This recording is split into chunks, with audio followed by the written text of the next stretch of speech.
ସାଙ୍ଗମାନେ ସାଙ୍ଗ ଦେଖିଛି ଏମିତିଆ ଧୋକା ଦିଆ ସାଙ୍ଗ କେବେ ମୁଁ ଦେଖିନି। ମୁଁ ରୋଷେଇ ଚିଙ୍ଗୁଡ଼ି ତରକାରୀ ରୋଷେଇବାସ କରି ଥୋଇକିରି ଗଲି। ମୁଁ ଯାଇ ବ୍ରସ୍ କରିନି, ବ୍ରସ୍ କରି ଆସିଲା ବେଳକୁ ଇଏମାନେ ଖାଇ ସଫା କରିସାରିଲେ। ମୋ ପାଇଁ ପଚାରିଲା ବେଳକୁ କହୁଛନ୍ତି ମୋ ପାଇଁ ତୋ ପାଇଁ ବଢ଼ା ହେଇ ଥୁଆ ହେଇଛି ତୁ ଖାଇବୁ। ନଡ଼ିଆ ଆଣି ମୁଁ ମାର୍କେଟରୁ ନଡ଼ିଆ ଆଣି ନଡ଼ିଆ ରସ ଦେଇଛି ପୁରା ଚିଙ୍ଗୁଡ଼ି ଝୋଳ ମସ୍ତ ବନେଇଛି। ପୁରା ରାଗ ପୁରା କଞ୍ଚା ଲଙ୍କା 10ଟା ପକେଇଛି। ମୁଁ ହେବି ରାଗ ହେବ ଏମାନେ ଖାଇପାରିବେନି। ରାଗ ବି ଆଜି ଏମିତି ଲୋଭରେ ରାଗ ବି ମାନେ ନାହାନ୍ତି।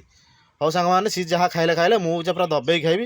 ପୁରା ଚିଙ୍ଗୁଡ଼ି ଝୋଳଟା ପୁରା ମସ୍ତ ହେଇଛି। ପୁରା ଆଙ୍ଗୁଠି ଚାଟିକି ପୁରା ସଫା କରିଦେଉଛି ହେଲା। ଏତେ ଜୋରରେ ମସ୍ତ ହେଇଛି। ତା ସାଙ୍ଗେ ପୁରା ସାଲାଡ଼ ଆଉ ଚିଙ୍ଗୁଡ଼ି ସାଇଜ୍ ବଡ଼ ଚିଙ୍ଗୁଡ଼ି ସାଇଜ୍ ଅଛି। ସ୍ୱତନ୍ତ୍ର ବାଲିପଟରୁ ଯେମିତି ଆଣିଥିଲି ଚିଙ୍ଗୁଡ଼ି କେଜି ଥିଲା 800 ଟଙ୍କା।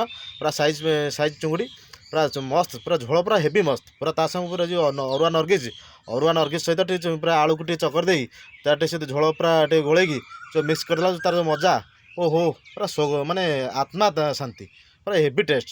ଏମିତିଆ ଚିଙ୍ଗୁଡ଼ି ତରକାରୀ ମୋ ଜୀବନ ମୁଁ କେବେ ଖାଇନି। ଟିକେ ଯାହା ବି ହଉ କି ଝୋଳ ଟିକେ ରାଗ ଟିକେ ହେଲେ ପୁରା ରାଇସ୍ ପୁରା ହେଭି, ମାନେ ଯେତେ ପୁରା ଦବେଇକି ନେଇପାରିବେ। ଖାଇକି ମଜା ଆସିଗଲା। ଆପଣ ଏମିତି ପୁରା ଚିଙ୍ଗୁଡ଼ି ମସ୍ତ, ମାନେ ଚିଙ୍ଗୁଡ଼ି ତ ମୋର ହେଭି ଫେଭରେଟ୍। ମଟନ୍ ଚିଙ୍ଗୁଡ଼ି ସବୁ ମୋର ନନ୍ଭେଜ୍ ସବୁ ଫେଭରେଟ୍। କିନ୍ତୁ ଯେହେତୁ ଚିଙ୍ଗୁଡ଼ି ଝୋଳଟା ଟିକେ ମସ୍ତ ଲାଗେ ହେଲା।